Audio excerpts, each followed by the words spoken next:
भी सुधा के किराए के घर पर पहुंच चुके थे। कश्मीरा इतनी बड़ी हाउसिंग सोसाइटी में आकर परेशान हो रही थी। उसे पता नहीं था कि सुधा का घर कहाँ था, लेकिन लकी उसे अपने साथ ले आया, जैसे वो सब कुछ जानता था कि उसका घर कहाँ था। वहां जाकर लकी को सरोज ने उल्टा सीधा बोलना शुरू कर दिया था और उसमें कोयल ने भी सरोज का साथ देना शुरू कर दिया। लकी को कोयल की कही बातों का बुरा तो लग रहा था, लेकिन फिर भी वो अपने आप में मुस्कुराते हुए शांत रहने की कोशिश में लगा था। कोयल के कहे हुए शब्दों के बारे में जब वो सोच रहा था तो उसका मुंह बढ़ता जा रहा था। वो खिड़की पर से अपनी नजर हटाने तक के लिए राजी नहीं था और काफी देर तक वो इधर उधर देखता जा रहा था, लेकिन उसका गुस्सा बढ़ता जा रहा था। और थोड़ी देर में एक जोरदार धमाके जैसे आवाज हुई। कश्मीरा ने देखा कि लकी ने गुस्से में अपनी मुट्ठी भींच ली और फिर उसे अपने सामने रखी टेबल पर दे मारा। टेबल पर जो चाय थी वो नीचे गिर गई, लेकिन उसी के साथ टेबल पर रखा हुआ कप भी नीचे गिरकर टूट गया। लकी का पारा 7वें आसमान पर था और कोयल, जो कि अभी तक उसके बारे में बहुत कुछ बुरा भला कह रही थी, उसने जैसे ही कप टूटने की आवाज सुनी तो वो बुरी तरीके से घबरा गई और अपनी जगह पर से उछल गई। उसने लकी को देखा तो पाया उसका गुस्सा फिर से शर्म में बदल चुका था और ये देखकर कोयल के दिल में एक अजीब सी ग्लानि ने घर करना शुरू कर लिया। उसे अब जाकर एहसास हुआ था कि वो शायद लकी के बारे में कुछ ज्यादा ही बोल गई थी। उसे इतने लोगों के सामने इतना कुछ नहीं बोलना चाहिए था। वो काफी गुस्से में नजर आ रहा था और ये सब कोयल की वजह से हुआ। लेकिन एक और चीज थी जिसकी वजह से उसे समझ नहीं आ रहा था। जब उसने देखा कि लकी को गुस्सा आ रहा था तो कोयल अपने मन में ये बात समझ नहीं पाई कि उसे गिल्ट क्यों हो रहा था। वो तो लकी को गुस्सा करते हुए देखने के लिए बेताब रहती थी, लेकिन अब जब लकी उसके मन की इच्छा पूरी कर रहा था तो फिर कोयल को अंदर से इतना बुरा क्यों लग रहा था। अरे क्या हुआ, क्या दिक्कत है भाई तुम्हें? सरोज ने लकी की तरफ देखते हुए पूछा। उसे लकी को ताने मारने का एक और मौका मिल गया। ये मेरी बेटी का घर है, तेरी झोपड़ी नहीं है जो तू इतनी मर्जी से जो आए कुछ करता जा रहा है, समझा ना? सरोज ने लकी की तरफ उंगली उठाते हुए देखा और कहा, निकल जा अभी के अभी मेरी बेटी के घर से बाहर जा। तू समझता क्या है अपने आप को? हाँ, क्या लगता है तुझे? है कौन तू? मैंने कहा ना तुझे अब पानी मेरे सिर के ऊपर से जा रहा है, समझा? अगर फिर तूने ऐसा कुछ करने की सोची भी ना तो सीधा पुलिस को बुला लूंगी। सरोज ने लकी को फटकारते हुए कहा। इस वक्त सरोज की ऐसी कड़वी बातें सुनकर लकी का एक बार के लिए तो मन कर रहा था कि वो उसे लात मारकर घर से बाहर निकाल दे, लेकिन वो सिर्फ सुधा का चेहरा देखकर रुका हुआ था। वो नहीं चाहता था कि उसकी माँ के सामने सुधा की बेइज्जती हो जाए। वो लोग बड़ी आस से लकी के पास आए थे और लकी भी उन्हें निराश नहीं करना चाहता था। कल भी उसने उन दोनों से वादा किया और इसलिए अगर वो उसे वादा तोड़ देता तो सुधा और गजराज दोनों ही बड़ी मुसीबत में फंस जाते। लकी उन लोगों से ऐसा नहीं करना चाहता था और वो अपनी गुस्सों के चक्कर में दूसरों का नुकसान नहीं होने देना चाहता था, इसलिए वो चुप बैठा हुआ था। मम्मी आपको इतना नहीं बोलना चाहिए, कोई बात नहीं, कभी तो टूटा है ना, कौन सी बड़ी बात है इसमें, आप इधर आओ पहले। सुधा ने तुरंत सरोज को शांत करवाने के लिए कुछ करना चाहा, वरना उसके साथ उनके बाकी परिवार भी मुसीबत में आ सकते थे। इधर जैसे ही सुधा ने उसे शांत करवाने की कोशिश की, सरोज शांत हो गई। तभी दरवाजे की घंटी बजने की आवाज आई। सुधा अपनी जगह से उठी और दरवाजा खोलने के लिए आगे बढ़ने लगी। गजराज बाजार से वापस आ गया और उसके आने के बाद ही सुधा को अपने दिल में थोड़ा सुकून महसूस हुआ। सॉरी मम्मी, मैंने आप सब लोगों को काफी इंतजार करवा दिया। मैं रसोई में जाता हूँ और हम दोनों मिलकर आप लोगों के लिए बढ़िया खाने का इंतजाम करते हैं। गजराज ने कहा। वो न सिर्फ सब्जी लेकर आया था बल्कि अपने साथ मीट भी लेकर आया था। आज वो लकी के घर में चिकन बनाने वाला था। रसोई कहाँ है? गजराज ने सुधा के कान में पूछा और फिर उसे रसोई की तरफ ले जाने लगी। थोड़ी ही देर में बर्तनों की आवाज आनी शुरू हो गई। सरोज अपनी जगह से खड़ी हो गई और रसोई की तरफ जाने लगी। वो खुद भी उन लोगों की मदद करना चाहती थी। मैं भी जाता हूँ, पारस ने कहा।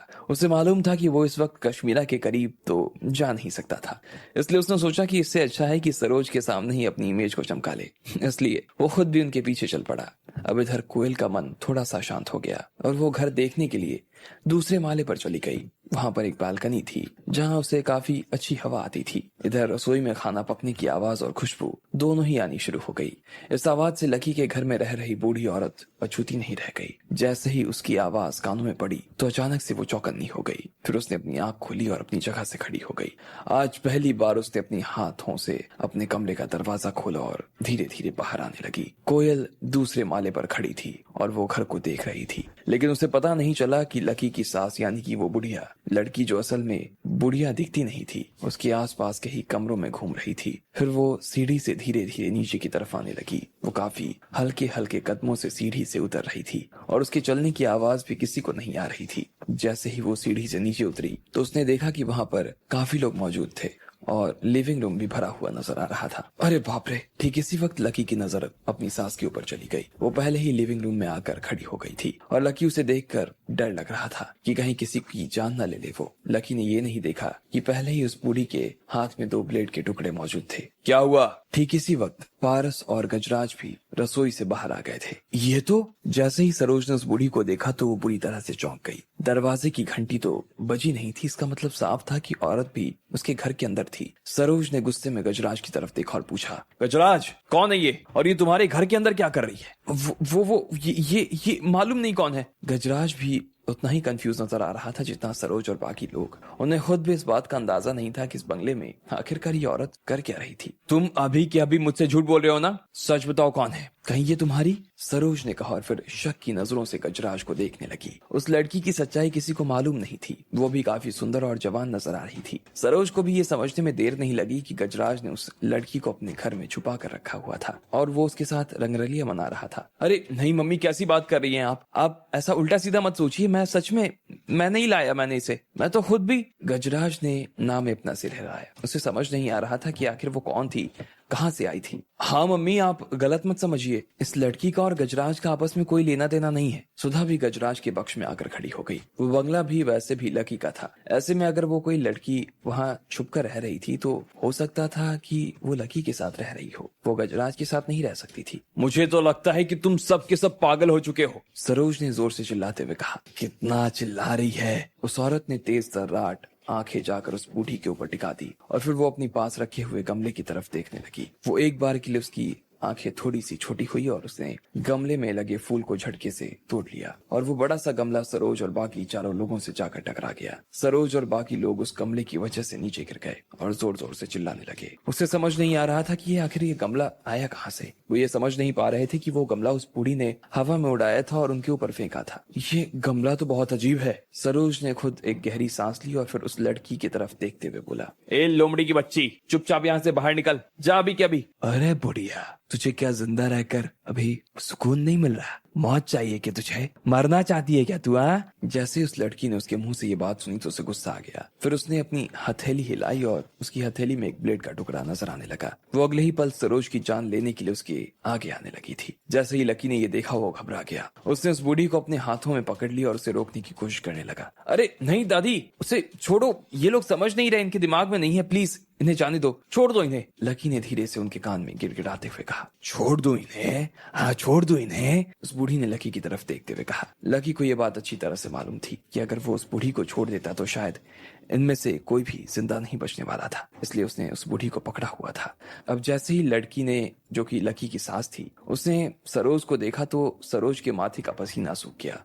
वो खुद ब खुद अपने आप 2 कदम पीछे खींचने लगी। अरे नहीं आंटी, आपको डरने की जरूरत नहीं है, मैं आपको बचा लूंगा। मुझे लगता है कि ये छोटी बच्ची आप पे गुस्सा है और आपको मारना चाहती है, तो ठीक है, आने दो साली को, हम भी देख लेंगे क्या करती है। पारस को लगा कि सरोज के दिल में जगह मजबूत करने के लिए इससे अच्छा और मौका नहीं हो सकता था, इसलिए वो अपने मन से ही सरोज के सामने आकर खड़ा हो गया। अब लकी की बाहों में जकड़ी हुई इस बूढ़ी की आवाज कांपनी शुरू हो गई। वो धीरे धीरे कसमसाने लगी थी। उसे हालांकि जरा भी ताकत लगानी नहीं पड़ रही थी, पर फिर भी लकी को ऐसा लग रहा था कि उसके बाहों में दर्द होने लगा। आखिरकार लकी से वो दर्द सहा नहीं गया तो उसने अपनी सासू माँ को छोड़ दिया। लकी मारे दर्द के नीचे गिर गया था और जैसे ही उसकी सासू माँ उसकी गिरफ्त से आजाद हुई, इतने में उसकी हथेली में से ढेर सारे ब्लेड्स बाहर निकलने शुरू हो गए। लकी ने जैसे ही अपनी आंखों के सामने ये मंजर देखा तो उसके अंदर मानो खून जम गया। अचानक से 6 से 7 ब्लेड नीचे जमीन पर जा गिरे थे और टेबल पर थोड़ा सा खून भी फैल गया था। किसी को चोट तो नहीं लगी थी सिवाय पारस के,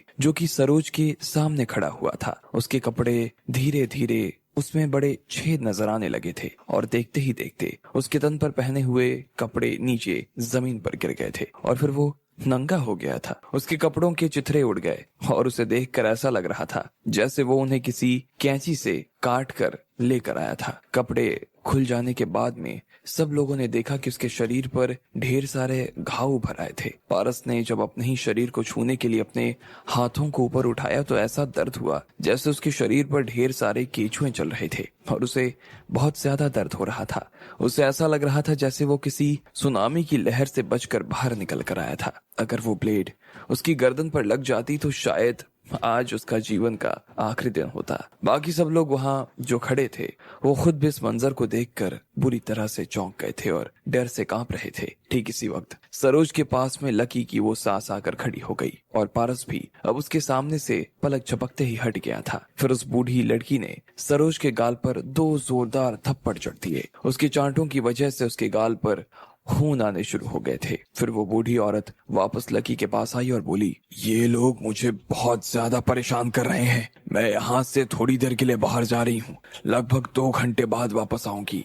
अगर ये लोग 2 घंटे के बाद भी यहाँ नजर आए ना तो इनका जो हाल होगा मैं उसके लिए जिम्मेदार नहीं होने वाली हूँ। हाँ ठीक है, आप जाइए। लकी ने तुरंत ही हाँ में सिर हिला दी। भले ही उस बूढ़ी ने अभी तक किसी की जान नहीं ली थी, लेकिन उसने जो खेल अभी सबको दिखाया उसे देखते ही लोगों की जान सूख गई थी। इतना भर कहने के बाद में वो दादी धीरे से घर के बाहर निकल आई थी। मम्मी मम्मी आप ठीक तो हो? ठीक इसी वक्त कश्मीरा और गजराज सरोज के पास भागते हुए आकर उसे घेर कर खड़े हो गए। उन लोगों के सवाल सुनते ही सरोज ने दहाड़ मारकर रोना शुरू कर दिया। फिर वो अपनी जगह से खड़ी हुई और लकी की तरफ उंगली उठाते हुए बोली, ये सब तुम्हारा ही किया धरा है ना? उस साली डाइन को तुमने ही अपने घर में बुलाया ना? उसने मारा मुझे जान से मारने की धमकी दी और मैं इसका हर्जाना ना तुमसे वसूलने वाली हूँ। जैसे ही वो बूढ़ी औरत वहां से निकल गई थी उसके बाद से सरोज का सारा डर मानो खत्म हो गया था। उसे लग रहा था जैसे उस लड़की को लकी अपने साथ लेकर इस घर में आया था और वो इसी बात का उससे बदला लेना चाहती थी।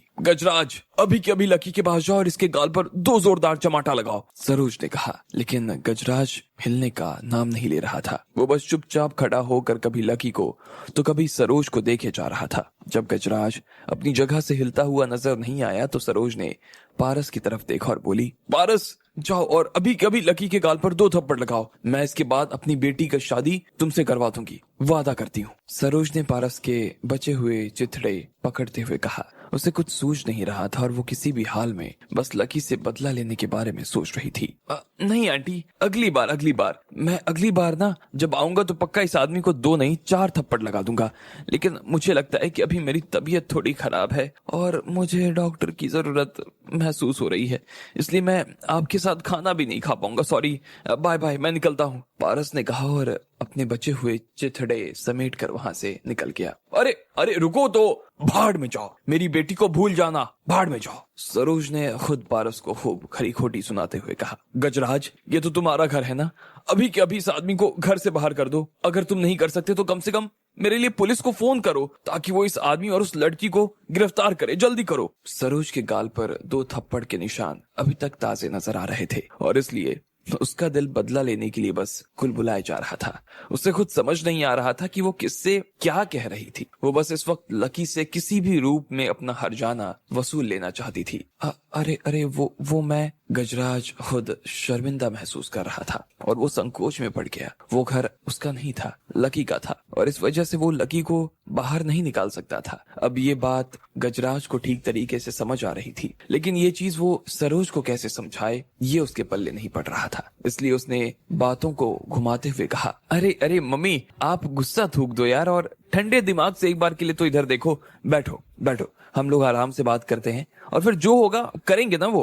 अरे तुम क्या बेतुकी बात कर रहे हो? मुझे अब इस बदमाश लुच्चे लफंगे और 2 कौड़ी के आदमी के साथ ना कोई बात नहीं करनी। तुम बस इसे अभी के अभी घर से बाहर निकालो इसे, सरोज ने कहा। उसकी जुबान से शब्द नहीं बल्कि लावा फूट रहे थे और वो लकी को अपनी जुबान से मानो मार देना चाहती थी। इस वक्त उनके होश ठिकाने पर नहीं थे और उन्होंने आगे कहा, अच्छा तो अब मुझे समझ आया। इतना भर कहने के बाद सरोज अपनी जगह से खड़ी हुई और फिर दरवाजे की तरफ गुस्से में जाने लगी। गजराज और बाकी लोग उन्हें रोकने की हिम्मत नहीं कर पा रहे थे। तुम लोग चाहो तो इस बदमाश के साथ रह सकते हो, लेकिन मैं यहाँ से जा रही हूँ, सरोज ने कहा और दरवाजे से बाहर निकलने लगी। रुको, तभी पीछे से लकी के चिल्लाने की आवाज आई। जैसे ही सरोज ने उसकी आवाज सुनी उसने अपने आप को रोक लिया और एक जगह पर रुककर खड़ी हो गई। लकी ने बाकी सब लोगों को देखा और फिर बोला, मैं चला जाता हूँ, आप यहीं पर रुक सकती हैं, लकी ने इस वक्त कहा। उसे समझ में नहीं आ रहा था कि इस वक्त वो और क्या कर सकता था, इसलिए उसने सोचा कि उसका यहाँ से निकल जाना ही ठीक था।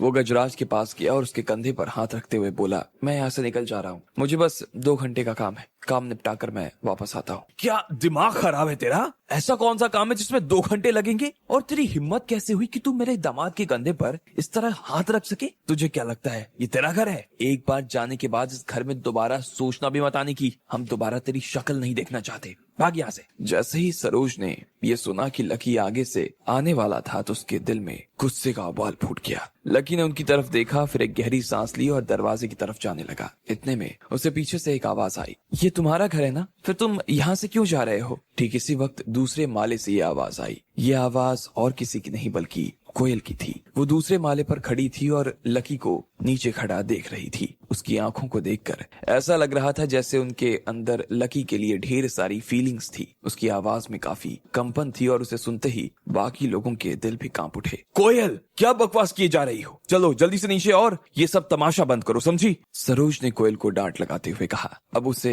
इस बात की समझ नहीं आ रही थी कि कोयल कह क्या रही थी, और इससे पहले की बात आगे बढ़े लकी वहां से बस निकल जाना चाहता था। उसने अपना पैर घर के दरवाजे के बाहर जमा भी दिया था। रुको लकी, तुम्हारा वो लाल धागा कहाँ है? ठीक इसी वक्त फिर से कोयल ने लाल धागे का जिक्र छेड़ दिया। जैसे ही लकी ने लाल धागे का जिक्र सुना तो उसने अपने जेबों को टटोलना शुरू कर दिया।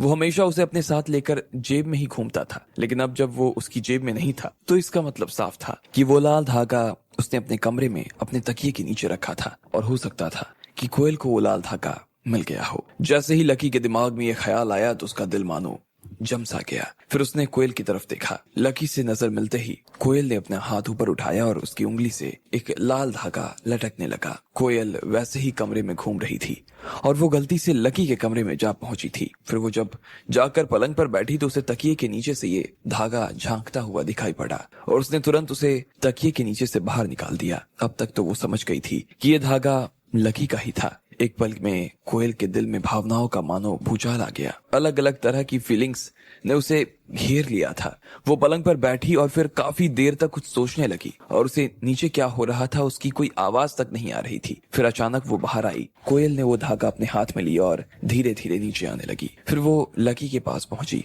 और उससे पूछा, ये तो तुम्हारा घर है ना? तो फिर तुम यहाँ से जाने की बात क्यों कर रहे हो? बाकी लोगों को भी ये समझ नहीं आ रहा था कि आखिर कोयल इस तरह की बात क्यों कर रही थी। सिर्फ इस लाल धागे के बोते ये कैसे कह सकती थी वो कि ये लकी का घर था। कोयल, ये तुम क्या कह रही हो? हाँ कोयल, ये मेरा घर है, फिर तुम ऐसा कैसे कह सकती हो कि ये लकी का घर है? गजराज ने हिचकिचाते हुए कहा। बेकार का मजाक बंद करो, ये कोई मजाक वाली बात नहीं है कोयल। सब लोग कोयल को समझाने की कोशिश कर रहे थे, लेकिन कोयल सिर्फ उस धागे को और लकी को ही देखे जा रही थी। जब लकी कुछ नहीं बोला, उसे कुछ सूझा नहीं, तो उसने कोयल को देखा और बोला, अच्छा तुम उस धागे की बात कर रही हो क्या? अरे वो तो मैंने अपने हॉस्टल में ही रख दिया, वहीं भूल आया था मैं। लेकिन जो तुम धागा ले रखी हो ना, ये मेरा नहीं है। गजराज जी, आपने मुझे बताया था ना कि आप भी एक लाल धागा खरीद कर लाए थे। लकी ने तुरंत एक बहाना सोचने की कोशिश करते हुए कहा, लेकिन इससे पहले कि वो कोयल को मना पाता, कोयल ने उसे बीच में ही रोक दिया। अच्छा, तो तुम भी मुझसे झूठ बोलना चाहते हो क्या? मेरी उंगली पर ही ये लाल धागा बंधा हुआ था और तुम कह रहे हो कि मैं इसे पहचान नहीं सकती। क्या लकी तुम भी? कोयल ने अजीब सी हंसी हंसते हुए कहा,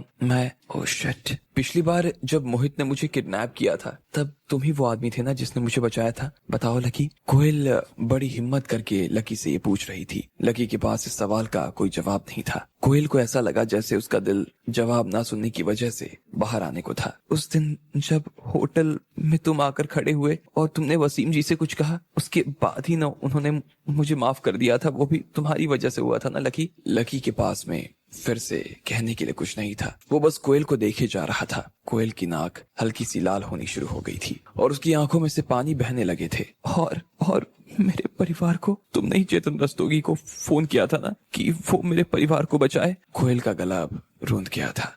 उसकी आंसू उसके गले में ही जम गए थे। उसे ऐसा लग रहा था जैसे कुछ तो था जो उसके गले में जल रहा था, जिसकी वजह से वो बोल नहीं पा रही थी। लकी अभी भी कोयल को देखे जा रहा था। इतने में कोयल ने जोर जोर से रोना शुरू कर दिया। उसका छोटा सा चेहरा अब नीला पड़ गया था और उसके ऊपर आंसुओं से सराबोर हो रखा था। उसकी आंखों में से लगातार आंसू बहे जा रहे थे। वो आदमी उसकी हर मोड़ पर मदद किए जा रहा था और उसके बदले में वो उसे क्या दे रही थी? सिर्फ ताने। उसके बारे में वो अपने दोस्तों के बीच में उल्टी सीधी बातें किया करती थी, अपने परिवार के सामने उस आदमी को गालियां दे रही थी और उसे होटल में भी बदनाम करने की कोशिश की। उसने ऐसी कोई जगह छोड़ी नहीं जहां उसने लकी को बदनाम ना किया हो। वही आदमी कोयल को बचाने के लिए दिन रात उसके आसपास खड़ा रहता था और वही आदमी आज कोयल की वजह से गालियां खा रहा था। इस बात का कोयल को अभी तक कोई अंदाजा नहीं था, लेकिन जैसे ही उसे इन चीजों के बारे में पता चला तो वो शर्म और गिल्ट के मारे मरने को जैसी हो गई थी। उसे अपने आप से घिन आने लगी। उसे समझ नहीं आ रहा था कि वो लकी जैसे आदमी के साथ ऐसा कुछ कैसे कर सकती थी। कोयल रोई जा रही थी और इतनी बुरी तरीके से रो रही थी कि उसके आंसुओं की वजह से उसके गले में से आवाज तक नहीं निकल पा रही थी। क्या हो गया कोयल तुम्हें? हाँ बताओ कोयल, हम भी कुछ मदद कर सकते हैं क्या तुम्हारी? कोयल बोलो ना, क्या हुआ? रोना बंद करो प्लीज। बाकी सब लोग भी कोयल के आसपास खड़े हो गए थे और वो सब लोग उसे चिंता भरी नजरों से देखे जा रहे थे। अचानक से कोयल लकी के सामने आकर खड़ी हो गई और फिर अपनी भरी हुई आंखों से उसने उसे देखा। हाँ, मैंने तुम्हारे साथ जो किया वो गलत किया, प्लीज मुझे माफ कर दो लकी, लकी मुझे माफ कर दो। कोयल बार बार लकी के सामने हाथ जोड़कर यही सब दोहराए जा रही थी। वो इस वक्त सिर्फ और सिर्फ लकी से माफी मांगना चाहती थी और उसके मुंह से ये सुनना चाहती थी कि उसने उसे माफ कर दिया था। हाँ हाँ, अब रोना बंद करो, ठीक है, माफ कर दिया मैंने तुम्हें, बस अब रो मत, माफ कर दिया, लकी ने कहा। जब पहले कोयल उसके साथ में जो भी करती थी लकी को उससे नफरत हो गई थी, लेकिन आज जब उसने उसकी आंखों से ऐसे रोते हुए आंसुओं के झरने देखे तो उसका दिल पसीज गया। उसे ऐसा लग रहा था कि इस बार सच में कोयल को अपनी गलती का एहसास हो रहा था और वो उसे माफी मांग रही थी और वो माफी जायज नजर आ रही थी। Thank you Lucky, thank you so much. कोयल ने उसके सामने फिर से हाथ जोड़कर और मुस्कुराते हुए कहा। लकी ने जो उसे माफ कर दिया उसके बाद वो काफी अच्छा और हल्का महसूस कर रही थी। कोयल, तुम इस आदमी से माफी क्यों मांग रही हो? ये सब चल क्या रहा है? सरोज को अभी तक कुछ समझ नहीं आ रहा था। कोयल उसे क्या कर रही थी, क्या कह रही थी, कुछ पल्ले नहीं पड़ रहा था उसके। नानी, आपको अभी तक समझ नहीं आया ना? अरे यही तो वो आदमी है जिसने मुझे और मेरे परिवार को बचाया, कोयल ने सरोज को देखते हुए कहा। उसके चेहरे पर अब थोड़ी सी खुशी चमकनी शुरू हो गई। क्या ये आदमी? सरोज का मुंह ये सुनकर खुला का खुला रह गया था और वो बस उस खुले हुए मुंह से लकी की तरफ देखे जा रही थी, चाहे जो कुछ भी हो। लेकिन फिर भी वो इस बात को मान नहीं पा रही थी कि लकी ही वो आदमी था जिसने उसे बचाया था। फिर सरोज ने कोयल की तरफ देखा और बोली, और तुम कह रही हो कि इस आदमी ने, और इस आदमी का घर है ये? इस पर कोयल ने हाँ में अपनी गर्दन हिला दी, लेकिन सरोज को फिर से विश्वास नहीं हो रहा था। फिर उसने अपनी नजर सुधा और गजराज की तरफ मोड़ दी। अब उसे ऐसा महसूस हो रहा था जैसे उसके दिमाग के साथ खिलवाड़ हो रहा था। उसे समझ नहीं आ रहा था कि इतना महंगा बंगला इस फटीचर और बदमाश आदमी का कैसे हो सकता था। अब अपना मानसिक संतुलन फिर से पाने के लिए सरोज के लिए ये जरूरी हो गया था कि सुधा और गजराज उसकी बात को जल्द से जल्द खारिज करें और सही जवाब दें। लेकिन इधर सुधा और गजराज दोनों ही मुंह खोलने को राजी नहीं थे। उनके चेहरे के भाव पूरी तरह से बिगड़ चुके थे। उन्हें असल में समझ नहीं आ रहा था कि आखिर वो जवाब दें तो किस मुंह से दें।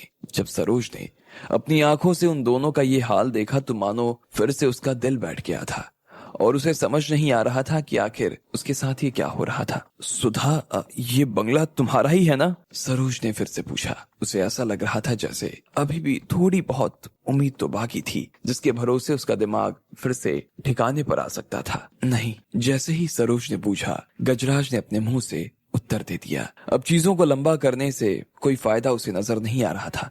क्या कहा तुमने? सरोज की आंखें फटी की फटी रह गई थी। उनकी आंखों में जैसे किसी ने लाल मिर्च झोंक दी थी और वो किसी भी पल बाहर आ जाने को बेताब हुई जा रही थी। नहीं मम्मी, मैं जो कह रहा हूँ आप इस बात को जरा समझने की कोशिश करो। मैं कह रहा था मैं इस बंगले को खरीदने वाला था, लेकिन खैर छोड़ो। सच बात यह है कि घर ये लकी सर का ही है और हमने उनसे एक दिन के लिए घर किराए पर लिया है। गजराज ने बहुत डरते डरते अपनी सास के सामने जो सच था वो बता दिया। सरोज ये बात सुनकर सीधे सोफे पर बैठ गई। उसका दिल मानो बर्फ की सिल्ली की तरह ठंडा हो गया। मम्मी, आप ठीक तो हो? सुधा ने तुरंत सरोज की तरफ आते हुए पूछा।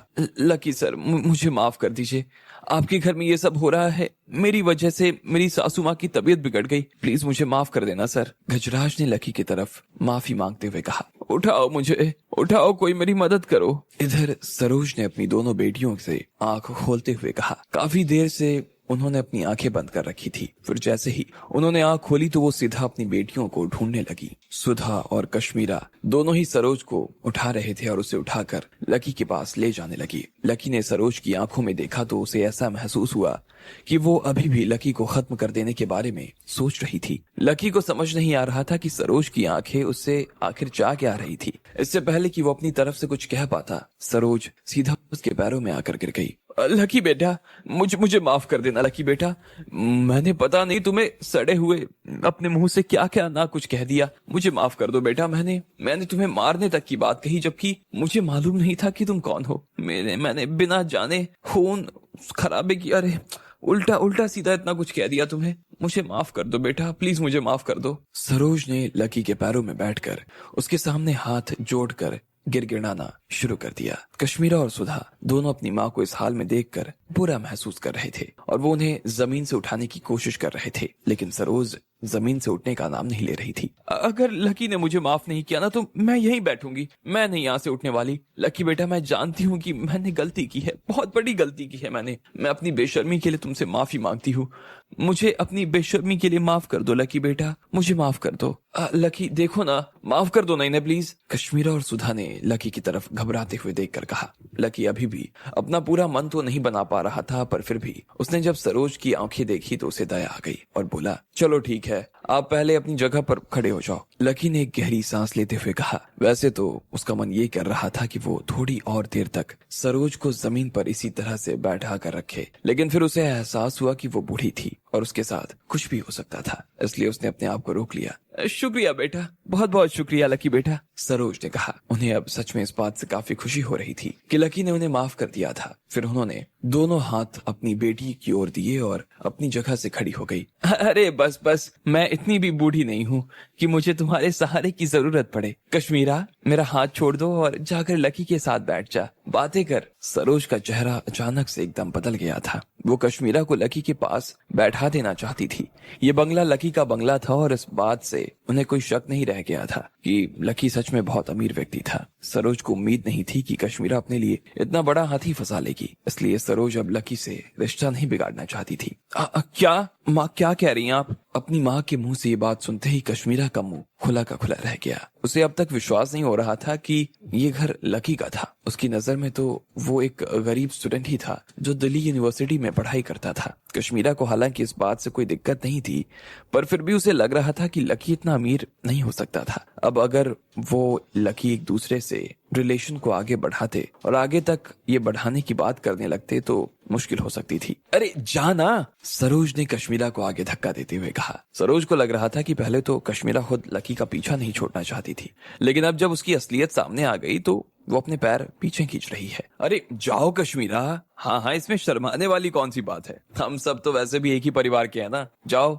गजराज और सुधा ने पीछे से आवाज देते हुए कहा। कश्मीरा को इधर समझ नहीं आ रहा था कि अब उसे क्या करना चाहिए। जब काफी देर तक उसके दिमाग में कुछ नहीं चला उसके दिमाग में, तो वो चुपचाप अपना सिर नीचे झुकाकर लकी की तरफ जाने लगी। वो लकी के पास जाकर खड़ी हो गई और उसे देखने लगी और बोली, तो तुम सच में इतने अमीर हो? कश्मीरा भी लकी से होटल में जिस बदतमीजी के साथ बात कर रही थी, अब उसे उस बात पर पछतावा हो रहा था। उसे वो बदतमीजी याद आ रही थी और उसे उसके ऊपर मलाल हो रहा था। लकी को समझ नहीं आ रहा था कि उसे इस बारे में क्या कहना चाहिए था। उसके दिल में अजीब सी फीलिंग्स थी जिसकी वजह से वो कुछ नहीं कह पा रहा था और बस कश्मीरा के साथ सोफे पर आकर बैठ गया था। ये दोनों सच में एक दूसरे के साथ कितने अच्छे लगते हैं, नजर न लगे। सरोज ने लकी और कश्मीरा की जोड़ी दूर से ही निहारते हुए ये बात कही। हाँ जी, सच में, हाँ देखो ना, बिल्कुल आइडियल जोड़ा। तुम्हें नहीं लगता कोयल कि ये दोनों एक दूसरे के लिए बने हुए कितने अच्छे लग रहे हैं एक दूसरे के साथ? सुधा ने पूछा,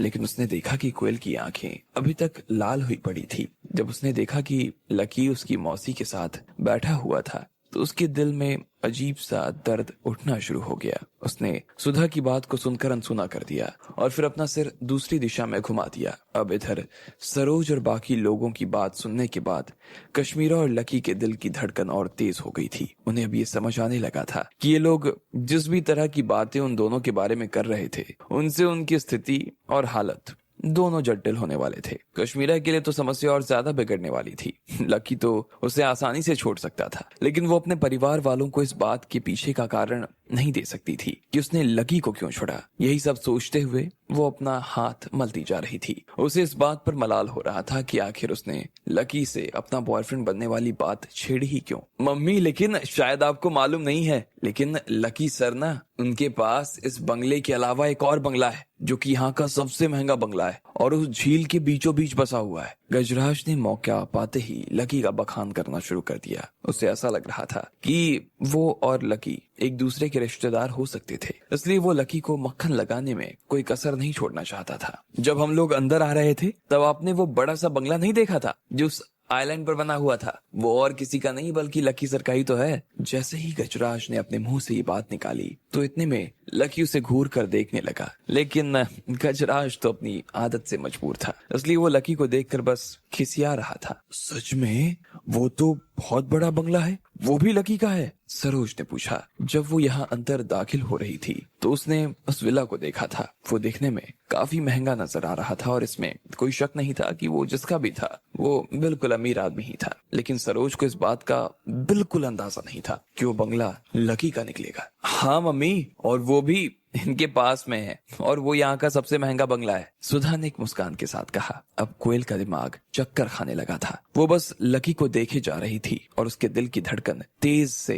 तेजतर हो गई थी। उसे ऐसा लग रहा था कि आज लकी को वो अपने सामने बैठा देख रही थी। उस लकी से वो कभी मिली ही नहीं। उसे समझ नहीं आ रहा था कि ये बदलाव उसमें हुआ या लकी में हुआ था। कोयल को लकी किसी अजनबी की तरह नजर आने लगा। लकी, मैंने नहीं सोचा कि तुम इतने स्ट्रांग हो, मैंने नहीं सोचा कि तुम इतने बड़े खानदान से आते हो और तुम्हारा रिश्ता इतने संपन्न परिवार से है। मुझे तो तुम माफ कर दो ना, माफ कर दिया ना तुमने, क्योंकि क्या है ना कि गुस्से में मैं कुछ भी बोल जाती हूँ और इस बात का ना मुझे एहसास ही नहीं होता। सरोज ने कहा। वो अपनी तरफ से जो भी कुछ गड़बड़ कर चुकी थी उसे सही करने के लिए कुछ भी बड़बड़ाए जा रही थी। उसे साफ नजर आ रहा था कि भविष्य में उसकी बेटी के पास कितना सारा धन होने वाला है। मैं तो बस ये कहना चाहती हूँ कि मेरी बेटी भी तुम्हारे साथ में रह सकती है।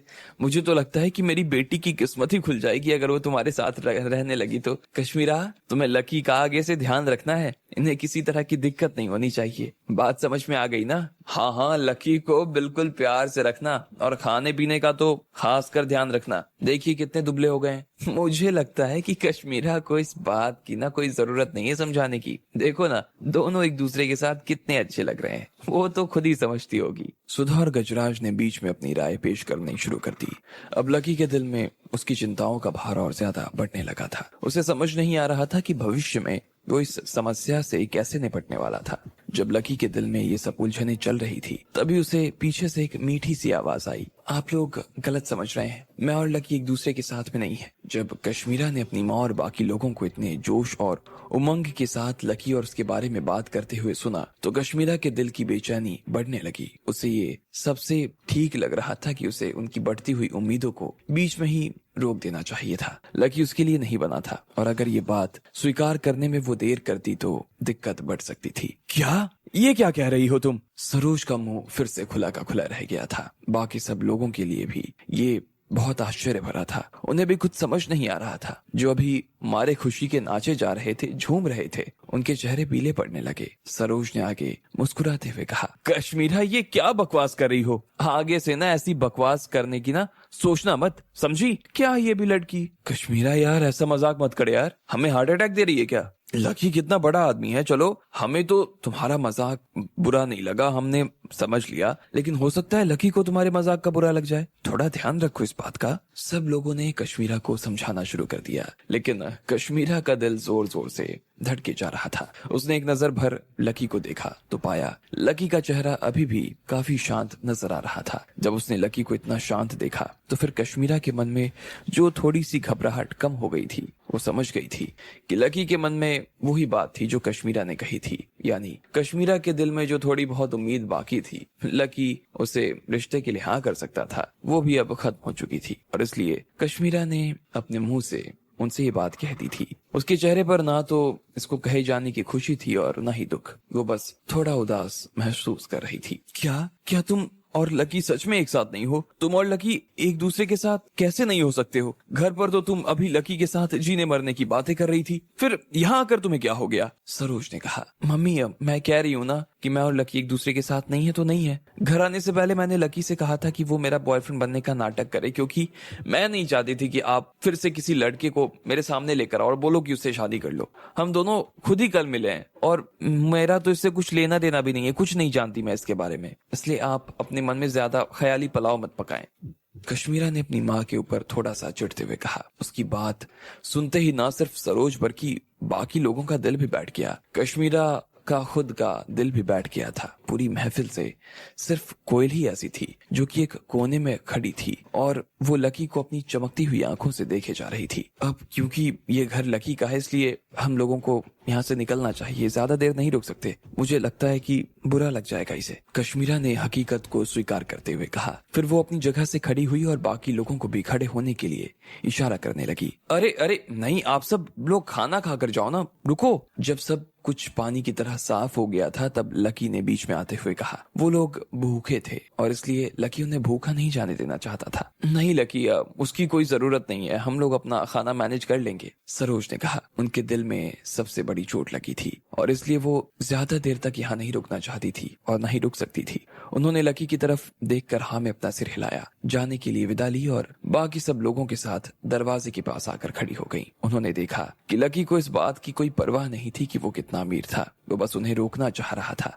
लेकिन वो लोग नहीं रुकना चाहते थे। जब सब लोग वहां से निकल गए तो लकी भी फिर से अपने घर में आ गया। उसने अपना गमला और फूल उठाया और फर्श पर गिरे हुए पारस के कपड़ों को साफ करने लगा। फिर उसके बाद उसने रसोई में जो खाना अधपका सामान था उसे फेंका और ब्लेड के टुकड़े भी डस्टबिन में डाल दिए। जब सारी चीजें ठीक हो गई तो लकी आराम से सोफे के पास आकर बैठ गया। उसने देखा कि सामने टेबल पर वो लाल धागा अभी भी पड़ा हुआ था। ठीक इसी वक्त फिर से बंगले का दरवाजा खुला और वो बूढ़ी औरत अंदर दाखिल हो गई। वो सीधी लिविंग रूम में आई और उसने देखते ही लकी की तरफ कुछ उछाल दिया। लकी ने उसकी उछलती हुई चीज को कैच किया तो देखा कि कुछ खाने का सामान लेकर आई थी वो, लेकिन लकी को ये समझ नहीं आ रहा था कि उसके लिए पैसे कैसे आए उसके पास। चुपचाप खाओ, मेरी तरफ क्या देख रहे हो? उस बूढ़ी लड़की ने लकी को लगभग डांट लगाते हुए कहा। हाँ हाँ हाँ, खा रहा हूँ। लकी ने भी हाँ में सिर हिलाया और फिर खाना शुरू कर दिया। उसे दिल ही दिल काफी अच्छा महसूस हो रहा था। काफी भूख लगी थी उसे, इसलिए उसने वो लाल धागा टेबल पर रखा और उसके बाद खाना खाना शुरू कर दिया। अरे तुम इस लाल धागे के साथ क्या कर रहे हो? उस बूढ़ी लड़की ने लाल धागे की तरफ देखते हुए कहा और फिर उसे उठा लिया। उसे इतना अच्छा लग रहा था वो कि वो उसके साथ में खेलना शुरू कर दी। अरे तो क्या होगा, मैं भी कुछ दिन पहले ना रात में बाजार गया हुआ था तो वहां पर एक बूढ़ी औरत पेंडेंट के साथ ये लाल धागा बेच रही थी। उसका कहना था कि ये लाल धागा जिन दो प्रेमियों की उंगली पर बन जाए ना, उसके बाद वो दोनों एक दूसरे से कभी जुदा हो ही नहीं पाएंगे। अगर वो एक दूसरे से दूर हो भी गए तो ये धागा उन्हें फिर से एक दूसरे के पास ले आएगा। इससे हमें एक दूसरे के होने का पता चलेगा कि हम कहाँ पर हैं, किस तरह है। अब जब मैं इसके बारे में सोचता हूँ ना तो मुझे सच में बहुत हंसी आती है और सोचता हूँ कि कितना बड़ा पागल है वो कोई। ऐसा कैसे हो सकता है कि सिर्फ एक धागे से दो लोग जिंदगी भर के लिए भाई कैसे जुड़ सकते हैं? लकी ने कहा और हंसने लगा। अच्छा वो वैसे जिसने तुम्हें धागा दिया वो तो कोई आम इंसान होगी ना? फिर उसने तुम्हें ऐसा बताया कि धागा तुम्हें हमेशा के लिए दूसरे से जोड़े रखेगा और साथ में तुम्हें बताएगा कि अच्छा कौन है और बुरा कौन? लकी उस बूढ़ी की बात को बेहद ध्यान से सुन रहा था और धीरे धीरे उसके खाने की गति भी अब कम हो गई थी। अचानक से लकी के मन में एक सवाल आया और उसने पूछा, वैसे क्या तुम्हें मालूम है कि ऐसा इस धागे में क्या है जो हमें एक दूसरे के बारे में इतना कुछ बता देगा? ये ठीक है, मैं तुम्हारे सवाल का जवाब देने की कोशिश करती हूँ। उस बूढ़ी लड़की ने एक गहरी सांस लेते हुए कहा। फिर उसने उस लाल धागे को अपनी हथेली पर रखा। उसने उसे कसकर पकड़ा और साथ ही अपनी आंखें बंद कर ली और उसके होंठ हल्के से हिलने लगे। उसे देखकर ऐसा लग रहा था जैसे वो कोई मंत्र पढ़ रही थी। अरे पागल आदमी, इधर आ! अचानक से उस बूढ़ी ने अपने आंख खोली और लकी की तरफ देखते हुए बोला। लकी के हाथ में कबाब था और वो कबाब खाते खाते उस बूढ़ी के पास आ गया। जैसे ही बूढ़ी ने लकी के हाथ में वो कबाब का टुकड़ा देखा तो बोली, तुम्हें सिर्फ खाना आता है ना? खाने के अलावा और कुछ नहीं आता है ना? बराबर? कोई गलती हो गई क्या? लकी के पास उस बूढ़ी लड़की की बात का कोई जवाब नहीं था और फिर उसने अपना बायां हाथ उसकी तरफ बढ़ा दिया। तुम किस उंगली में इस धागे को पहनना चाहते हो, बताओ? उस बूढ़ी लड़की ने लकी से पूछा। सबसे पहले वाली उंगली में, लकी ने ऐसे ही बिना सोचे कह दिया और फिर झिझकते हुए उस औरत से पूछा, सासू माँ, क्या आप मुझे आगे रास्ता दिखाने वाली हो? बेवकूफ! उस बूढ़ी लड़की ने फिर से लकी को गाली दी, फिर उसका हाथ पकड़ा और लकी की सीधी उंगली पर वो धागा बांध दिया। लकी जोर से चिल्लाया। वो धागा सच में उसके हाथ पर बहुत जोर से कस गया था। जब उसकी बूढ़ी लड़की ने लकी को छोड़ा तो वो उसकी उंगली को देखने लगी और उसने पाया कि वो एक लाल रंग की अंगूठी की तरह नजर आ रही थी। सासू माँ, क्या ये लाल धागा काम कर रहा है? लकी ने उत्सुक होकर पूछा। तुझे अभी भी मेरे ऊपर शक है क्या? उस बूढ़ी ने लकी से शिकायती लहजे में कहा। वो जानती थी कि वो क्या कर रही थी और कोई उसके काम में टांग अड़ाए, ये बात उसे बिल्कुल अच्छी नहीं लगती थी। लकी ने भी अपनी गर्दन पीछे खींच ली और अब डर के मारे ही सही, लेकिन वो उससे कोई सवाल नहीं करना चाहता था। लेकिन लकी से थोड़ी देर बाद फिर से जब रहा नहीं किया तो उसने पूछा, अच्छा तो फिर आप इस लाल धागे से क्या कर रही हो? क्या आप मुझे इसे बांधना सिखाओगी ताकि आगे चलकर ये काम मैं कर सकूं? अरे अरे सासू माँ, ये आप क्या कर रही हो? लकी ने देखा कि उस बूढ़ी ने उस लाल धागे को अपने सीधे हाथ के अंगूठे पर बांध लिया था। लकी ने उस बूढ़ी को बताया था कि ये धागा सिर्फ और सिर्फ प्रेमियों के लिए हुआ करता था। ऐसे में वो और उसकी सासू माँ इस एक ही धागे से अपने आप को कैसे बांध सकते थे? अगर तुमने आगे और कोई बकवास की ना, गोली मार दूंगी तुझे। लकी ने जैसे ही उस बूढ़ी की धमकी सुनी तो उसने अपना मुंह बंद कर लिया और उसने देखा कि थोड़ी देर बाद उस बूढ़ी ने वो धागा अपने पूरे हाथ में बांध लिया। फिर उसने अपने हाथ पर बंधे हुए उस धागे को देखा, उसे ठीक किया और लकी की तरफ देखते हुए बोली, तुम सबके पास तो वो मोबाइल फोन है ना, लेकिन मेरे पास मोबाइल फोन नहीं है। ऐसे में मैं इसके जरिए तुमसे बात कर सकती हूँ। लकी ने जैसे ही उसके मुंह से ये सुना तो मानो कि वो पूरी तरह से सन्न रह गया। उसने अपने मन में सोचा कि अगर बात ऐसी ही थी तो वो उसे फोन दिला सकता था, लेकिन वो जानता था कि अगर वो ये बात उस बूढ़ी से कहता तो बदले में वो उसे क्या जवाब देने वाली थी। इधर उस बूढ़ी ने धागे को अपने हाथ पर ठीक से बांध लिया ताकि लकी भी आराम से अपना हाथ हिला सके। बूढ़ी ने भी अपना अंगूठा और अपनी उंगली हिला कर देखी और लकी ने भी अपनी उंगली हिला कर देखी। दोनों को ऐसा लग रहा था जैसे उनके हाथ में एक धागा बंधा हुआ था और वो धागा ही आपस में खींचा जा रहा था। अरे वाह, ये तो सच में काम कर रहा है, देखो। लकी ने बहुत खुशी खुशी अपनी उंगलियों को घुमाते हुए कहा और इधर वो बूढ़ी भी खुशी के मारे अपनी उंगलियां घुमाए जा रही थी।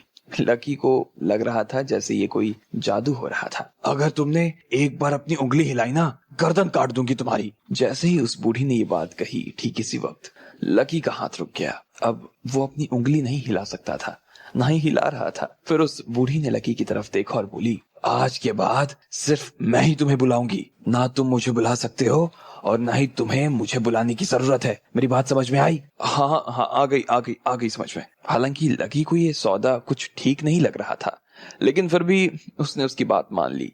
वो देख पा रहा था कि ये जो भी हो रहा था वो बेईमानी थी, लेकिन लकी चाहकर भी उससे कुछ बोल नहीं सकता था। पर उसे इस बात की खुशी भी हो रही थी कि उसे अपनी सासू माँ को बुलाने की कोई जरूरत नहीं थी और ये लकी को थोड़ा सा ठीक भी लग रहा था। इधर वो बूढ़ी औरत अभी भी उस धागे को देखी जा रही थी, लेकिन उसे देखकर ऐसा नहीं लग रहा था जैसे वो उस धागे से खुश थी।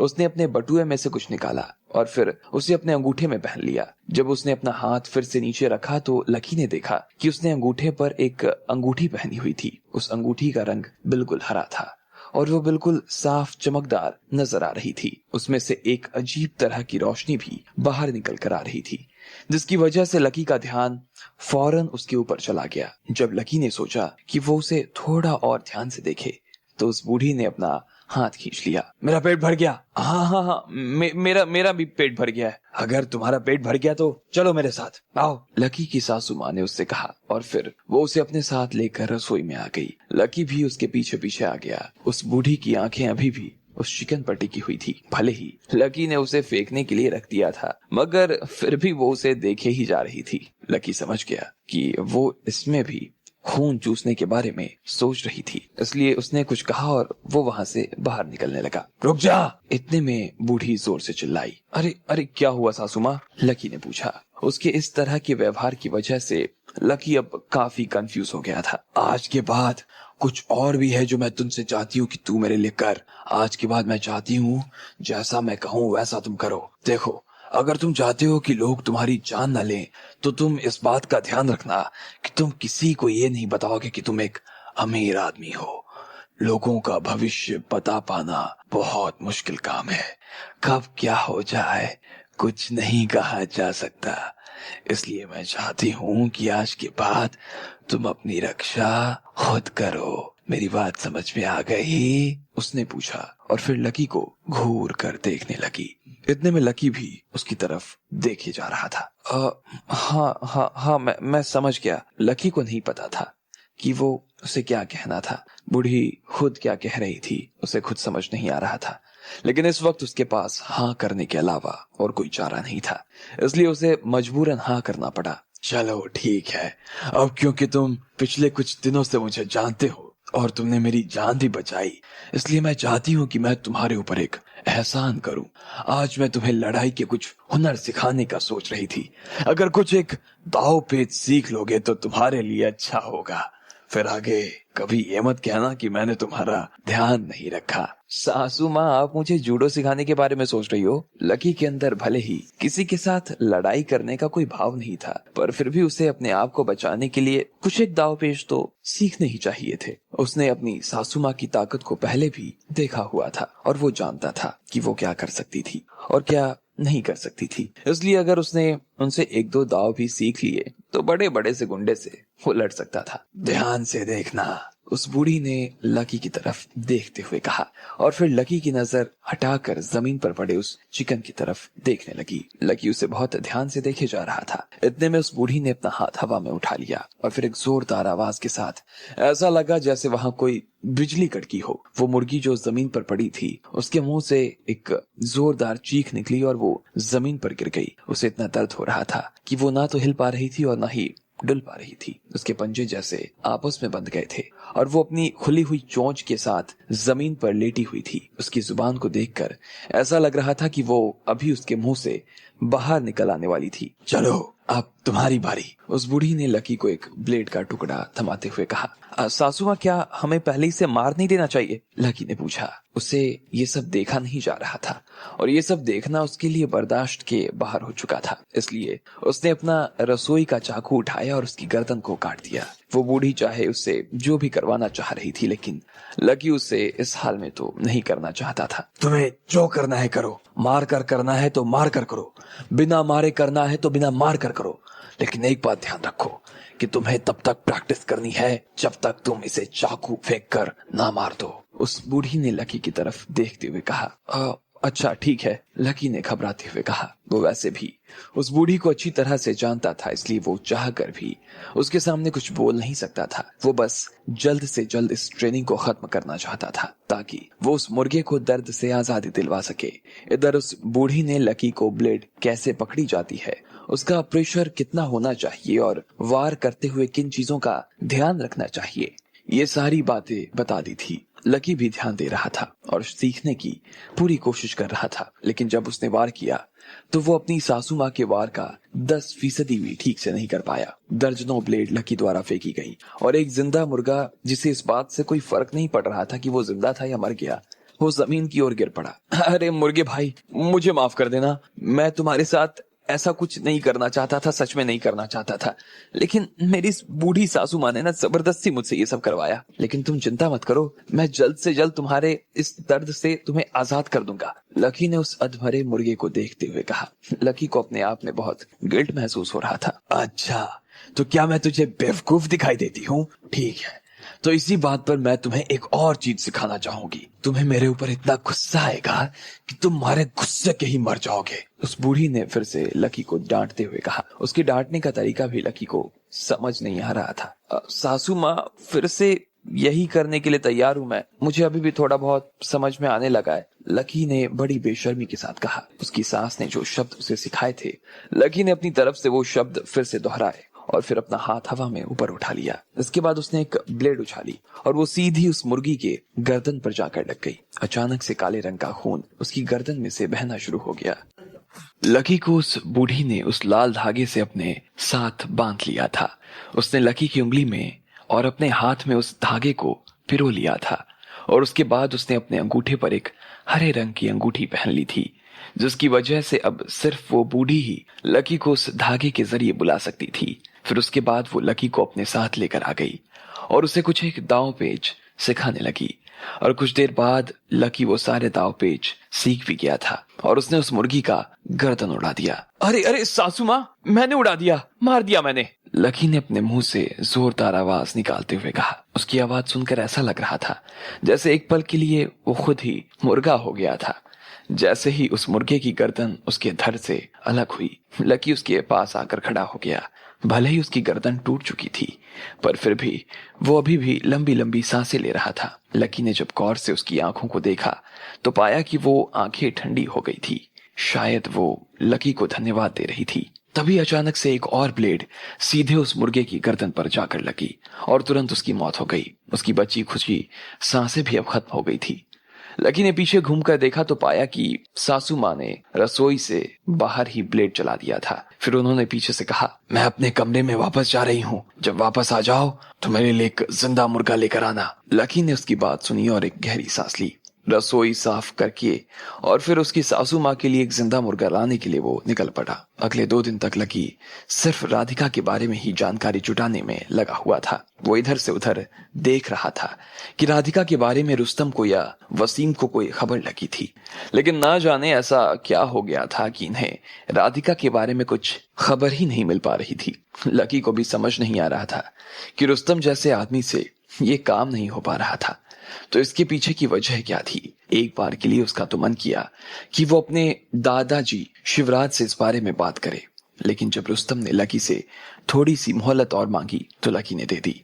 वो राधिका के मामले में किसी तरह की कोई जल्दबाजी तो नहीं करना चाहता था, लेकिन अब उसकी गैर मौजूदगी में उसका सब्र का इम्तिहान होने लगा था और लकी को समझ नहीं आ रहा था कि वो राधिका की इस कमी को आखिर पूरा करे तो कैसे करे।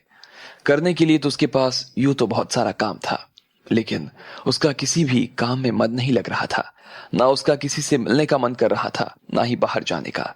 एक आध बार उसने सोचा कि उसे तालाब के पास जाकर बैठ जाना चाहिए। वो चला तो गया, लेकिन वहां भी राधिका की याद की लहर उसके दिल में इतनी जोर से आई कि वो वहां से उठ गया।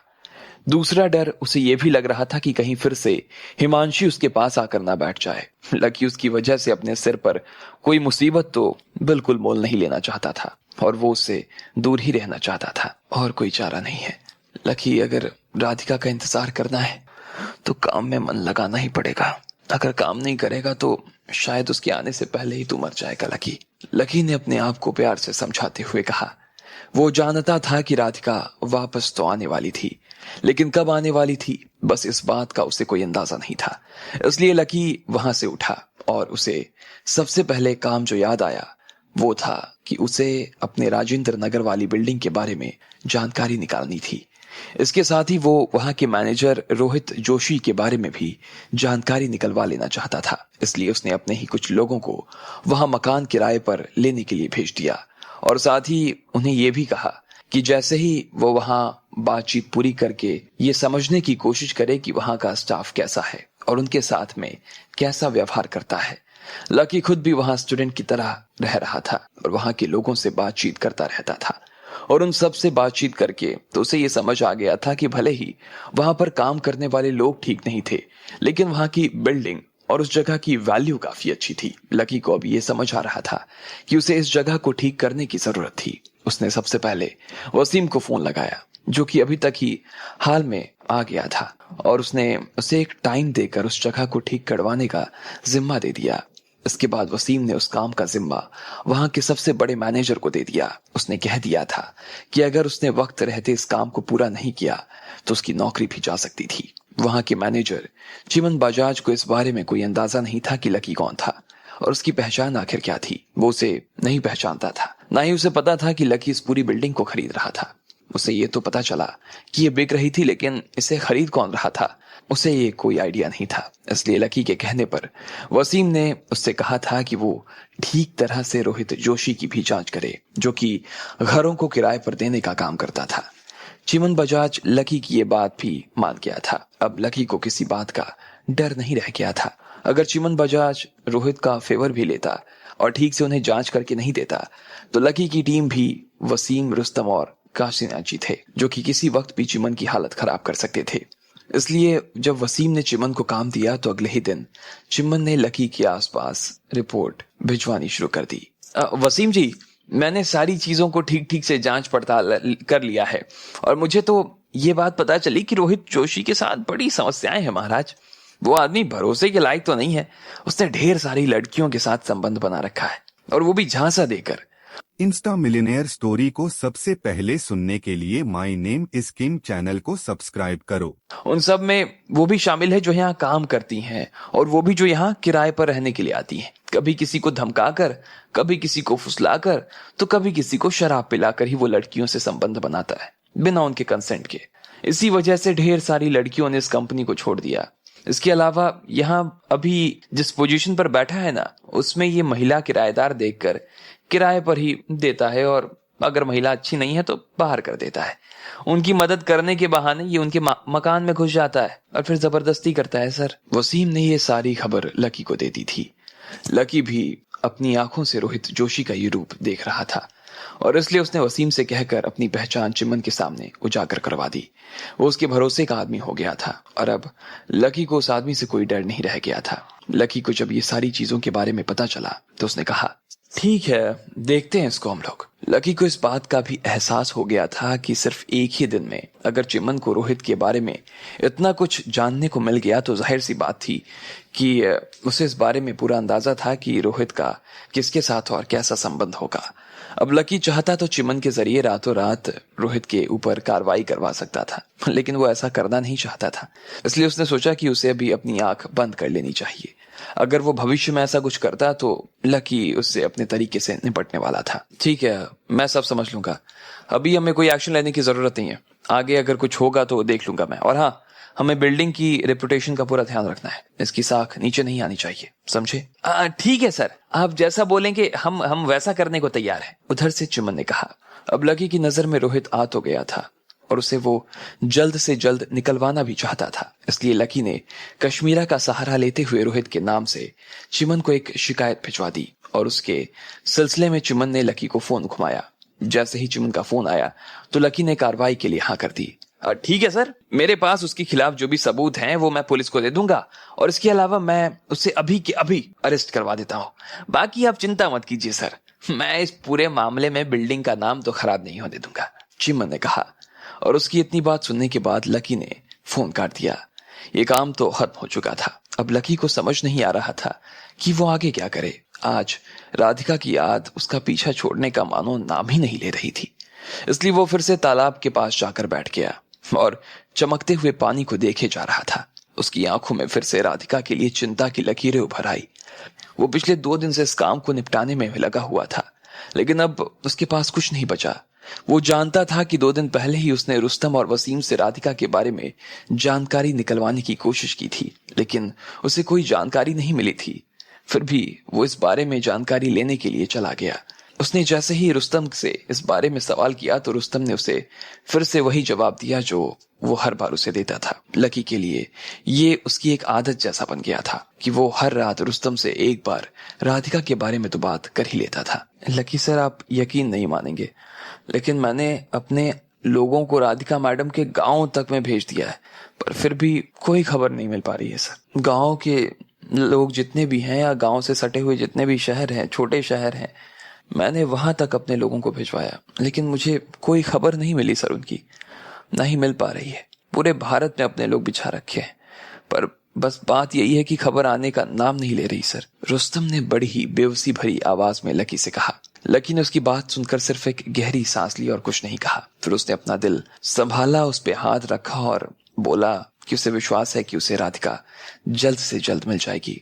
लकी, चल भाई, बहुत देर हो गई है। इतने में गर्वित और प्रीतम लकी को वहां से लेने के लिए आ गए थे। जब से वो कांड हुआ था उसके बाद से लकी उन लोगों से मिल नहीं पाया। वो लोग तो कब से लकी को बुलाने के बारे में सोच रहे थे। उसे फोन भी किया लेकिन लकी ने कोई जवाब ही नहीं दिया। आज इसलिए वो यहाँ लकी को लेने आए थे। अभी कुछ दिन पहले ही दिल्ली यूनिवर्सिटी के अंदर छुट्टियां लगी थी, इसलिए वो लोग लकी को लेने आए थे। सब लोग अपने अपने गांव जा रहे थे। अच्छा, तो तुम लोग मुझे लेने के लिए आए हो? चलो, अब तुम लोग आ ही गए हो तो मैं भी तुम्हारे साथ ही चल लेता हूँ। लकी ने अपना मूड ठीक किया और फिर अपनी जगह से उठकर दोनों दोस्तों के कंधे पे हाथ डालकर घूमने लगा। अरे भाई, हम क्या पैदल जाने वाले हैं? बहुत थक जाएंगे यार। और हाँ, राधिका कहाँ है? सब लोग गांव जाने के लिए निकल रहे हैं तो वो तुम्हें छोड़ने के लिए क्यों नहीं आई? गर्वित ने लकी को सिर्फ चिढ़ाते हुए पूछा। उसे मालूम नहीं था कि लकी अपनी जिंदगी के किस दौर से गुजर रहा था। उसे नहीं मालूम था कि उसने लकी की दुखती हुई नस पर हाथ रख दिया। पिछले बार जब उसने होटल ओबराय में अमान और विकास के एक आदमी को मार गिराया था तो लकी ने गर्वित से बहाना बना दिया कि कोई आदमी उसकी मदद के लिए आगे आ गया और बदले में लकी उसका कर्ज उसके लिए छोटे मोटे काम करके चुका सकता था। हालांकि प्रीतम और गर्वित दोनों को ही इस बात पर शक तो हो रहा था, पर फिर भी वो लोग उसकी बात मान गए थे। लकी ने उन्हें राधिका के गायब हो जाने के बारे में कभी नहीं बताया। यार, तुम लोग तो बहुत बोलते हो। चलो अब, लकी ने मुस्कुराते हुए कहा। उसकी आंखों में अभी भी उसका दर्द झलक रहा था। वो इस तरह से गर्वित और प्रीतम के साथ कॉलेज के गेट पर आ गया था। अब आगे क्या होने वाला था? कब आने वाली थी राधिका लकी की जिंदगी में वापस? आपको क्या लगता है, क्या होंगे इन सभी सवालों के जवाब? कमेंट बॉक्स में कमेंट करके हमें जरूर बताएं। कश्मीरा जॉब के लिए मारी मारी फिर रही थी, लेकिन उसे कहीं भी नौकरी नहीं मिल पा रही थी। वो हर दफ्तर में घूम ली, लेकिन फिर भी उसे कोई नौकरी देने के लिए तैयार नहीं था। लेकिन जैसे ही वो बिल्डिंग के अंदर वापस आई, ठीक तभी लकी ने उसे बुला लिया और उसे बिल्डिंग पर मैनेजर की पोस्ट दे दी। कश्मीरा इस बात से खुश तो हो गई, लेकिन उसे समझ नहीं आ रहा था कि लकी ऐसा क्यों कर रहा था। जब वो ऑफिस से बाहर आई तो उसके पैर में चोट लग गई। नंगे पैर चलने की वजह से उसके पैर की हालत खराब हो गई थी और वो सोफे पर गिर गई। लकी उसके पास आया और जब उसने उसे इस हाल में देखा तो वो उसके लिए दवाई लेने के लिए चला गया। लाओ, तुम्हारा पैर इधर दो, लकी ने कश्मीरा के पास सोफे पर बैठते हुए कहा। फिर जब लकी ने उसका सूजा हुआ पैर देखा तो उसे लगा कि उसे कश्मीरा के लिए कुछ तो करना चाहिए, इसलिए उसने उसके पैरों पर दवा लगाने के लिए निकाल ली। लकी ने उसका पैर अपने पैर पर रखा और फिर उसके पैर में जो स्कॉटिंग्स कश्मीरा ने पहनी हुई थी उसे उतार दिया। जैसे ही वो स्टॉकिंग खुली, लकी ने उसके घाव देखे। वो इतना ज्यादा गंभीर नहीं था जितना लकी सोच रहा था। उसे बस सड़क पर नंगे पैर चलने की वजह से थोड़े से पत्थर लग गए थे और पत्थर लग जाने की वजह से उसे घाव हो गए थे। लकी ने उसके पैर पर पानी डाला और उन घावों को पानी से साफ करने लगा।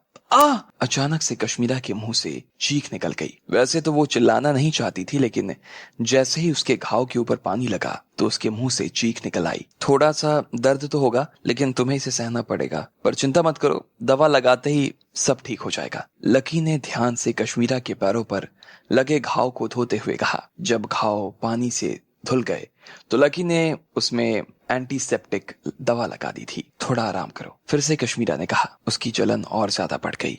एक बार के लिए तो उसका यही मन कर रहा था कि लकी के हाथ से अपना पैर छुड़वा ले, लेकिन लकी ने उसे जोर से पकड़ा था। जब लकी ने कश्मीरा का कसमसाता हुआ पैर देखा तो उसने कहा, थोड़ी सी शांति रखो, थोड़ा सा दर्द होगा, लेकिन तुम्हें उसे सहन करना ही पड़ेगा। अगर हमने इसे अभी ठीक नहीं किया ना तो आगे चलकर ये ज्यादा फैल जाएगा। अरे होने दो, फैल जाएगा तो फैल जाएगा, कोई दिक्कत नहीं है, बस अभी के लिए इसे छोड़ दो, कश्मीरा ने कहा। भले ही वो किसी अमीर खानदान में पैदा नहीं हुई थी, लेकिन फिर भी कश्मीरा बचपन से ही काफी नाजुक रही थी और हर चीज में उसका ध्यान रखा जाता था। उसे अपनी जिंदगी में कभी इतने बड़े घाव नहीं हुए थे और वो इस तरह से उन्हें ठीक करे। अब उसे उसका दर्द सहा नहीं जा रहा था और वो बुरी तरह से चिल्ला रही थी। अब भले ही लकी उसे कुछ भी समझाने की कोशिश किए जा रहा था, लेकिन उसके कानों में कोई बात जा ही नहीं रही थी। वो बस जोर से चिल्लाए जा रही थी, लकी छोड़ दो उसे, तुम्हें क्या मुझे दर्द देने में मजा आ रहा है? मैं कह रही हूं ना, छोड़ दो उसे। भले ही कश्मीरा ने लकी से अपना पैर छुड़वाने के लिए कितना आग्रह किया हो, लेकिन लकी था कि उसका पैर छोड़ने के लिए राजी ही नहीं था। वो तो खुद इस वक्त किसी रोबोट की तरह काम कर रहा था और अभी वो कश्मीरा के घाव पर दवाई लगाए जा रहा था। उसके बाद लकी ने उसके पैर पर पट्टी बांध दी और अब उसका दर्द थोड़ा सा कम हो गया था। जैसे ही पट्टी बंद गई उसके बाद लकी ने उसका पैर अपने हाथ से छोड़ दिया, लेकिन कश्मीरा को गुस्सा आ रहा था और उसने झटके से उसके हाथ से पैर अलग कर लिया। लकी बस मुस्कुरा रहा था। अब उसने अपना दवाई का डब्बा उठाया और उसे कोने में रख दिया। इसके बाद उसने पानी का कटोरा लिया और उसका पानी भी एक तरफ फेंक दिया। थोड़ी देर बाद में लकी फिर से बाहर आ गया और उसके हाथ में एक बैग था। अभी भी मुझसे नाराज हो तुम? लकी ने कश्मीरा के बगल में बैठते हुए कहा। कश्मीरा की आवाज में उसकी नाराजगी साफ झलक रही थी। उसने आगे कुछ नहीं कहा और वहां से जाने के लिए उठने लगी। अरे रुको, मैं तुम्हारे लिए आगे के काम के बारे में थोड़ी बातचीत करना चाहता हूँ तुमसे, लकी ने कहा। वो कश्मीरा को ऐसे नाराज करके वहां से जाने नहीं देना चाहता था। उसने तो कश्मीरा के पैर में जो दवा लगाई थी वो उसके खुद के भले के लिए लगाई थी, लेकिन फिर भी कश्मीरा उसके ऊपर चढ़ रही थी। ये बात लकी को अच्छी नहीं लग रही थी। लकी ने एक बार के लिए उसे देखा और फिर सीधा काम की बात पर आते हुए कहा, आज से तुम यहाँ की मैनेजर हो। तुम्हें इस बिल्डिंग से जुड़ी हुई सारी किराए की चीजों का ध्यान रखना है, उसे देखना है, मैनेज करना है। तुम्हारी जो पोजीशन होगी वो मैनेजर के लेवल की होगी और तुम्हें महीने में 60,000 रुपए दिए जाएंगे। ये सैलरी होगी तुम्हें, और इससे ज्यादा मैं नहीं दे सकता। अगर तुम अच्छा काम करोगी तो धीरे धीरे काम समझ में आने लगेगा और मैं साल के आखिर आते आते तुम्हें और सैलरी देने लगूंगा। हाँ, पर तुम मेरे लिए काम की तलाश क्यों कर रहे हो? तुम्हें पता है ना कि मैं तो एक जर्नलिस्ट हूँ। फिर अगर तुम मुझे अपनी कंपनी में मैनेजर बनाकर बैठा दोगे तो क्या तुम्हें नहीं लगता कि तुम्हारी कंपनी का बहुत बड़ा नुकसान हो जाएगा? कश्मीरा ने लकी की तरफ देखते हुए कहा। उसे लकी के ऊपर बहुत गुस्सा आ रहा था, लेकिन उसे भी मालूम नहीं था कि उसे गुस्सा किस बात का आ रहा था। शायद उसे अपने दिल में इस बात की चुभन हो रही थी कि लकी उसके ऊपर कोई एहसान करने की कोशिश कर रहा था या उसे नीचा दिखाने की कोशिश कर रहा था। अच्छा, तुम्हें ऐसा लगता है कि तुम मेरी कंपनी को डुबा दोगी? इंस्टा मिलियनेयर स्टोरी को सबसे पहले सुनने के लिए my name is Kim channel को सब्सक्राइब करो। चलो मान लेते हैं कि तुम मेरी कंपनी को डुबा भी दोगी, मेरे सारे बिजनेस को ठप कर दोगी, लेकिन अगर तुम ऐसा कुछ करने में कामयाब भी हो जाती हो तो मैं अपनी तरफ से ना तुम्हें 10 लाख रुपए देने के लिए तैयार हूँ, समझी? लकी ने उसकी तरफ देखा और मुस्कुराते हुए कहा। वो जानता था कि कश्मीरा गुस्से में ये सब कह रही थी, लेकिन वो ऐसा कुछ भी नहीं कर सकती थी। वैसे भी कश्मीरा के चरित्र को वो अच्छी तरह से जानता था। वो चाहकर भी ऐसा कुछ नहीं कर सकती थी। ऐसा वो इसलिए भी नहीं कर सकती थी क्योंकि वो ऐसी लड़की थी जिससे सिर्फ पैसे से ही जिसे प्यार नहीं था। तो उस दिन वो लकी के घर पर इस बात से इनकार ही नहीं कर सकती थी और लकी एक दूसरे के साथ नहीं थे। उल्टा लकी के साथ रिश्ता बनाने के लिए उसके ऊपर दबाव भी बना सकती थी। ठीक है, अगर तुम खुद यही चाहते हो तो मैं तुम्हारी कंपनी को बर्बाद कर दूं तो मुझे भी कोई दिक्कत नहीं और ना ही कोई डर है, समझे? मैं तुम्हारे लिए काम आसानी से कर दूंगी, मैं तैयार हूं। लेकिन फिर भी एक चीज और मैं बता देती हूँ कि तुम मेरे ऊपर हमेशा नजर गड़ाए रखना, क्योंकि हो सकता है कि तुम्हें इस बात का अंदाजा ना हो कि तुम्हारी कंपनी कैसे जमीन पर आ गिरी। कश्मीरा अपनी जगह से पलटी और उसने लकी को घूर कर देखते हुए कहा। उसकी आंखों में ना जाने किस चीज की चमक नजर आ रही थी। कोई बात थी जो उसके दिल में चुभ गई थी और इसलिए जब लकी ने उसे उकसा दिया तो उसे लगा कि उसे लकी का ये चैलेंज एक्सेप्ट कर लेना चाहिए। वैसे एक बात बता दूं, अगर तुम्हें मेरी कंपनी को गिराया ना है ना तो सबसे पहले तो तुम्हें अपने पैरों के ऊपर खड़ा होना होगा, लकी ने जवाब दिया और उसने अपने दिल में मुस्कुराना शुरू कर दिया। कश्मीरा के पास उसकी इस बात का कोई जवाब ही नहीं था। वो चुप हो गई और लकी की तरफ देखने लगी। फिर जब उसे लकी को देने के लिए कोई जवाब नहीं सूझा तो वो अपनी जगह से खड़ी हुई और एक गहरी सांस ली और चुपचाप वहां से निकल गई। थोड़ा धीरे जाना वरना फिर से पैर में चोट आ सकती है, और हाँ, मैं ये सब इसलिए कह रहा हूँ क्योंकि मुझे तुम्हारी कोई परवाह नहीं है, समझी? लकी ने कश्मीरा का हाथ पकड़ते हुए कहा। जैसे ही लकी ने उसका हाथ अपने हाथ में लिया तो कश्मीरा एक पल के लिए चौंक गई। उसने लकी को घूरते हुए देखा। लकी ने भी उसे देखा और फिर बोला, चलो अब चुपचाप अपने जूते पहनो, मैं तुम्हें वापस जाने में तुम्हारी मदद कर देता हूँ। लकी ने वो प्लास्टिक की थैली अपने पास से उठाई और उसमें से कश्मीरा के लिए जो चप्पल रखी हुई थी वो निकाल कर उसे दे दी और बोला, मैं तुम्हारे लिए चप्पल लेकर आया था। मुझे नहीं मालूम है कि तुम्हें इसका स्टाइल पसंद आएगा या नहीं आएगा, लेकिन अभी तुम्हारे पास इसे पहनने के अलावा और कोई चारा नहीं है, तो प्लीज हैव इट। लकी ने वो दोनों चप्पल कश्मीरा के सामने रखा और फिर उसे देखने लगा। मैंने इससे बेकार चप्पल ना आज तक नहीं देखी, सॉरी, लेकिन मैं इसे नहीं पहन सकती, कश्मीरा ने उस चप्पल को देखते हुए कहा। और उसे ना सिर्फ उस चप्पल से बल्कि लकी से भी नफरत हो चुकी थी। हाँ हाँ, मुझे मालूम है ये उतनी अच्छी नहीं है, पर कोई बात नहीं ना, मैं कल तुम्हारे लिए इससे भी अच्छी लेकर आ जाऊंगा। तब तक तुम यही पहन लो। लकी ने कश्मीरा के सामने हाथ जोड़ते हुए कहा। लेकिन आज ना जाने कश्मीरा को क्या हो गया था, वो हर बात में बस लकी से जिद किए जा रही थी। लकी ने आखिर में एक गहरी सांस ली और उसे देखते हुए बोला, एक बार बता दो कि तुम्हें इसे पहनना है या नहीं पहनना है। जब कश्मीरा ने आखिर बार में मना कर दिया तो लकी ने भी उसे आगे मनाने की कोशिश नहीं की। उसने तुरंत कश्मीरा का पैर पकड़ा। जैसे ही लकी ने हाथ से कश्मीरा के पैर को छुआ तो अचानक से कश्मीरा ने अपने पैर पीछे खींच लिए। वो दोनों एक दूसरे की तरफ देख रहे थे और उन दोनों के दिल में एक अजीब सा भाव पैदा हो गया। ना जाने लकी को क्या सूझा, लेकिन उसने अपना हाथ फिर से पीछे खींच लिया। इधर कश्मीरा ने भी अपने लाल गालों के साथ उस चप्पल को पहन लिया था। लकी ने फिर से कश्मीरा के कंधे पर हाथ रखा और बिना बोले उसे अपने कमरे की तरफ ले जाने लगा। तुम बैठो और आराम करो। जब दोनों कमरे में आए तो उसने